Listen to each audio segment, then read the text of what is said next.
Selamat datang kembali di sesi bedah sumber kita. Hari ini kita mau fokus ke satu bab yang, kayaknya relevan banget buat banyak orang.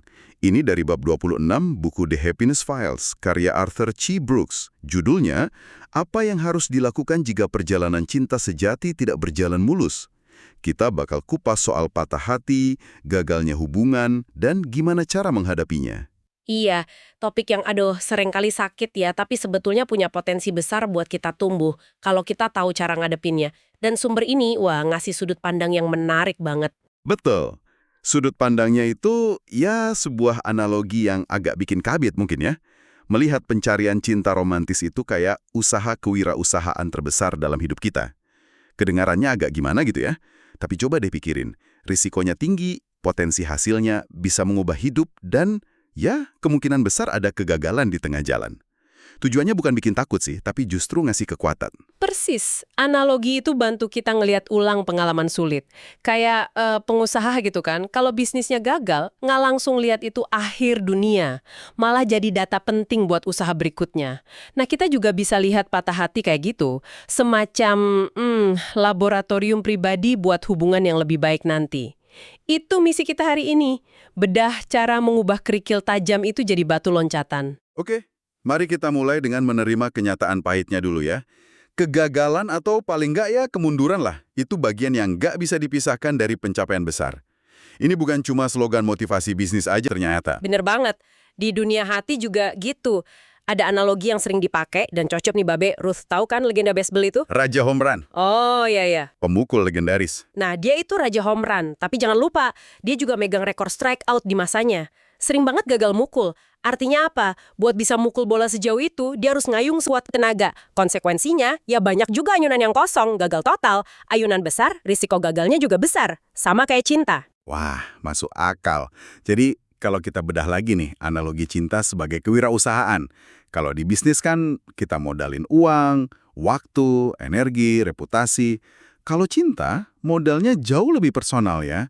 Kita taruhannya hati kita, kerentanan kita, harapan kita. Tepat sekali, kita buka diri buat kemungkinan ditolak, disakiti, atau hubungan yang udah dibangun capek-capek, bubar gitu aja. Itu resiko bawaannya. Dan kalau kita lihat angka-angkanya ya, kegagalan dalam arti hubungan yang nggak lanjut ke pernikahan itu umum banget. Iya, sumber yang kita pakai ini nyebut data kalau rata-rata orang itu ngalamin sekitar 5 hubungan sebelum akhirnya nikah. Sementara kalau di dunia startup teknologi, wah lebih dramatis lagi gagalnya. Katanya lebih dari 90% itu gagal. Dan rata-rata butuh 4 kali nyoba, baru peluang suksesnya lumayan. Angka ini bukan buat bikin pesimis sih ya. Bukan. Justru buat menormalisasi kegagalan itu sebagai bagian proses. Sadar kalau kemungkinan hubungan gagal itu lebih tinggi daripada berhasil, setidaknya di awal-awal percobaan, itu bisa sedikit ngurangin beban pas kita ngalaminnya. Ini bukan berarti Anda gagal sebagai orang, tapi Anda lagi main di arena yang emang penuh tantangan, sama kayak pengusaha di pasar yang kompetitif gitu. Dan pas kegagalan itu terjadi, putus cinta, apalagi kalau kita yang diputusin, itu rasanya bisa sakit luar biasa. Kenapa sih penolakan romantis ini rasanya nusuk banget? Kadang kayak fisik gitu sakitnya. Nah, sains ngasih kita petunjuk nih. Ada area di otak kita namanya dorsal anterior cingulate cortex atau DACC, DACC ya? Oke. luka gitu. Nah, yang menarik, area yang sama ini aktif juga pas kita ngalamin penolakan sosial atau emosional, kayak putus cinta itu. Jadi otak kita tuh di level tertentu memproses sakit hati itu mirip sama sakit fisik. Makanya kita sering pakai metafora kayak hati yang hancur atau luka batin kan. Oh, pantesan rasanya intens banget ya. Bukan cuma sedih biasa, tapi benar-benar sakit. Mekanisme biologis yang menarik. Mungkin dulu fungsinya buat sinyal bahaya sosial ya di zaman evolusi. Potensi imbalannya. Cinta romantis kan nawarin kebahagiaan yang luar biasa. Baik euforia jangka pendek pas lagi jatuh cinta itu, maupun kepuasan mendalam jangka panjang dari hubungan yang stabil, penuh kasih sayang. Risiko tinggi, imbalan tinggi juga. Kalau nggak ada potensi sakit, mungkin potensi bahagianya juga nggak segede itu. Nah, disinilah kita balik lagi ke analogi wirausaha tadi. Di bisnis, ada konsep penting namanya failure learning orientation. Orientasi belajar dari kegagalan. Ini bukan cuma soal bangkit lagi aja, tapi secara aktif menganalisis apa yang salah buat perbaikan ke depan. Bisa nggak sih kita ngelakuin hal yang sama setelah patah hati? Sangat bisa. Dan ini kuncinya, penting banget. Sama kayak wirausahawan sukses yang nggak ngulang kesalahan yang sama, kita juga bisa metik pelajaran berharga dari hubungan yang kandas. Kuncinya ya kemauan buat ngelihat itu sebagai kesempatan belajar, bukan cuma sebagai tragedi pribadi aja. Ada buktinya nggak sih kalau proses belajar ini beneran kejadian dan ada manfaatnya? Ada. Ada studi tahun 2018 yang dikutip di sumber kita, ini ngikutin 160 orang usia awal 20-an. Penelitinya nemuin kalau mereka yang ngalamin putus cinta sekitar usia 22 dan yang secara sadar berusaha memahami alasan kenapa putus, Oh, jadi nggak cuma sedih aja tapi mikirin gitu ya? iya, mikirin kenapa kok bisa putus. Nah, mereka ini ternyata ngelaporin kepuasan hubungan yang lebih tinggi dan konflik yang lebih sedikit di hubungan mereka berikutnya pas usia 23-25. Jadi bukan cuma soal waktu nyembuhin luka ya, tapi soal pemahaman yang aktif. Kalau yang cuma move on tanpa refleksi, nggak dapat manfaat sebesar itu. Persis, pemahaman kenapanya itu yang jadi katalisator pembelajaran.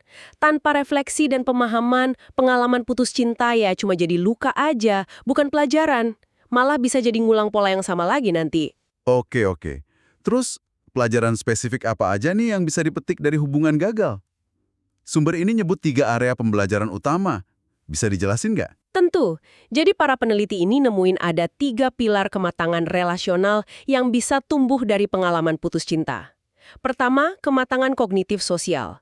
Ini intinya kemampuan nyimbangin kebutuhan diri sendiri sama kebutuhan pasangan. Gimana tuh maksudnya? Ya, jadi nggak terlalu egois, tapi juga nggak jadi keset gitu. Nggak kehilangan diri sendiri dalam hubungan. Belajar nemuin titik tengah yang sehat. Oke. Itu penting banget ya. Belajar memberi dan menerima secara seimbang. Yang kedua apa? Kedua, agensi romantis. Ini bukan soal cari agen jodoh ya, tapi lebih ke kemampuan internal kita buat ngelola dan ngatasin emosi negatif yang pasti muncul dalam hubungan. Emosi negatif kayak gimana tuh? Ya, kayak cemburu, kecewa, marah, atau rasa nggak aman gitu. Gimana cara ngadepinnya secara konstruktif? Bukan meledak-ledak, tapi juga nggak dipendam sampai jadi bom waktu. Mengelola badai emosi internal dalam konteks hubungan. Paham. Yang ketiga, Ketiga, koherensi. Ini artinya kita ngembangin pemahaman yang lebih utuh, lebih realistis. Kalau hubungan romantis itu ya ada sisi terang dan gelapnya. Ada positif, ada negatif. Nggak ada pasangan atau hubungan yang 100% sempurna.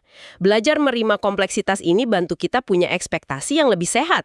Jadi nggak gampang kecewa sama hal-hal kecil. kematangan kognitif sosial, agensi romantis, dan koherensi.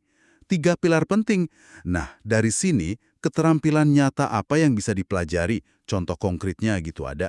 Banyak sih, riset dan observasi nunjukin misalnya, belajar nyimbangin waktu dan perhatian antara pasangan, temen, sama diri sendiri. Itu kan bagian dari kematangan kognitif sosial tadi. Oh iya bener. Atau belajar percaya lagi sama orang lain setelah pernah dikhianati, tapi ya dengan waspada yang sehat, nggak naif juga.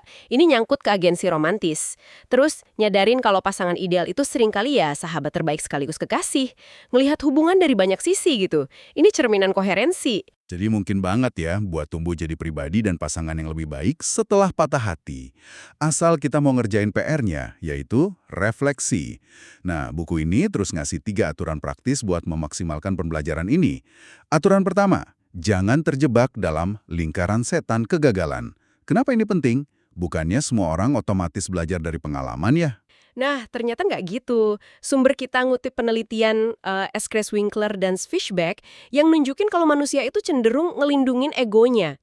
Pas gagal, entah itu ujian, kerjaan, atau hubungan, banyak orang secara naluriah nyalahin faktor luar atau ngubah cerita kegagalannya biar nggak kelihatan salah sendiri.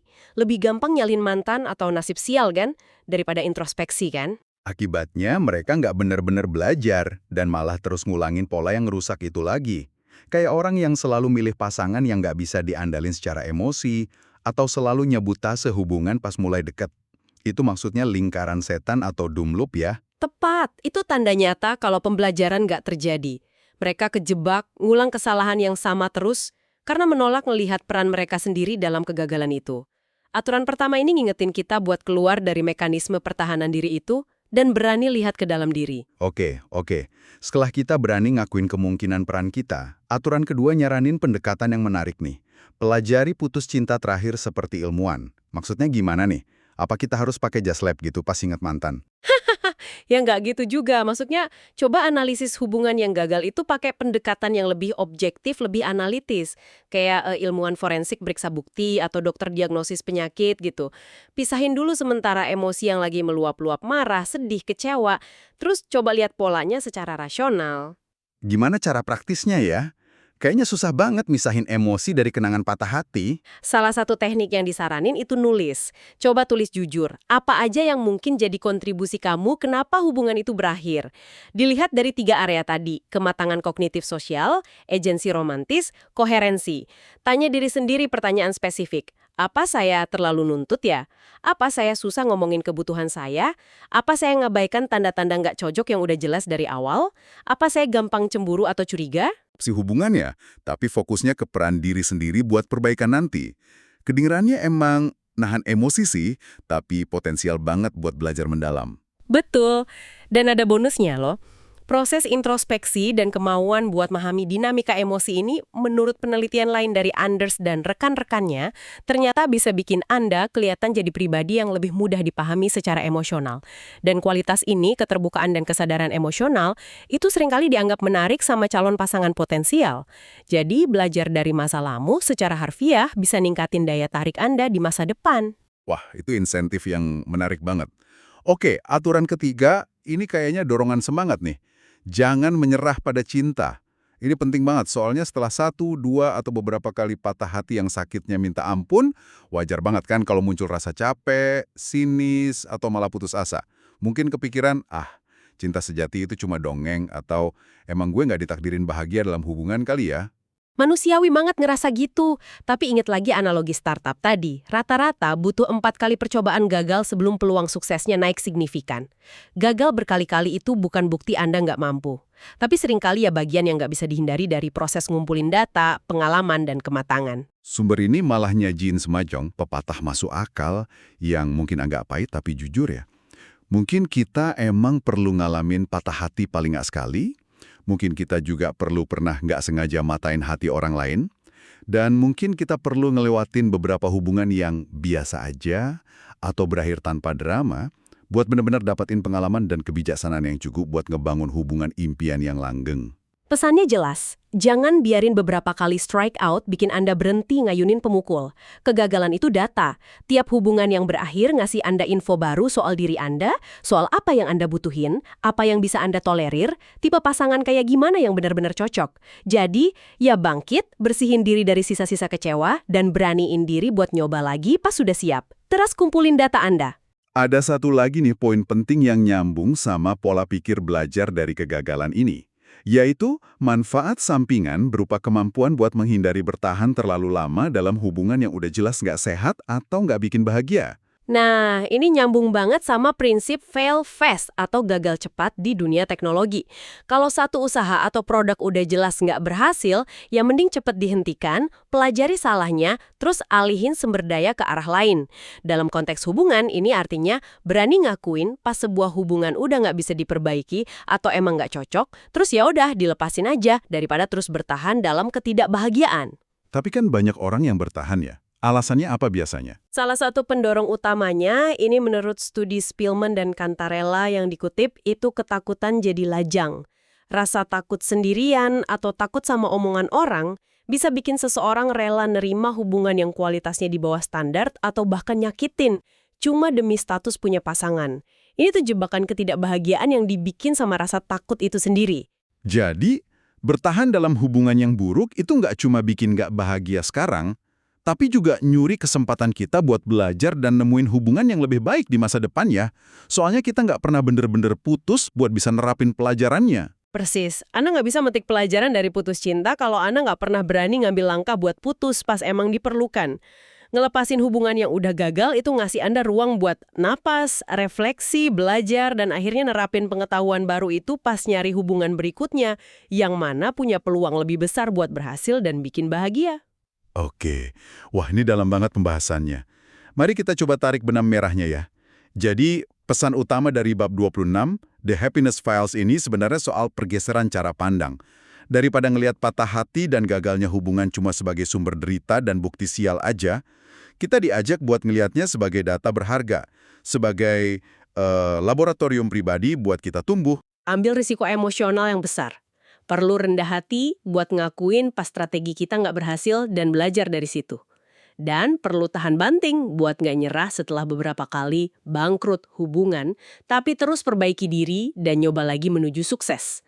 Sukses di sini artinya ya nemuin hubungan yang sehat, langgeng, dan bikin bahagia. Ini cara pandang yang ngasih kekuatan ya. Jadi kita bukan lagi korban pasif dari nasib buruk percintaan, tapi seorang pembelajar aktif yang lagi ngasah keterampilan hubungan kita lewat tiap pengalaman, baik yang manis maupun pahit. Apakah Anda saat ini lagi secara sadar dan efektif belajar dari pengalaman hubungan Anda di masa lalu? Ada nggak pola yang kayaknya kok berulang terus? Atau jangan-jangan kayak yang dibahas tadi, Anda mungkin lagi bertahan terlalu lama dalam sebuah situasi, entah hubungan yang nggak memuaskan, atau mungkin kesedihan pasca putus yang kelamaan, yang sebenarnya perlu Anda lepaskan biar bisa benar-benar metik pelajarannya dan melangkah maju ke babak baru yang lebih menjanjikan. Gimana Anda secara pribadi ngadepin kegagalan dalam peta perjalanan cinta Anda? Pertanyaan penting buat direnungkan secara jujur ya. Terima kasih sudah menyimak sesi bedah sumber kita kali ini yang mengupas bab 26 dari The Happiness Files. Semoga perspektif ini memberi Anda kekuatan dan wawasan baru. Sampai jumpa di pembahasan berikutnya.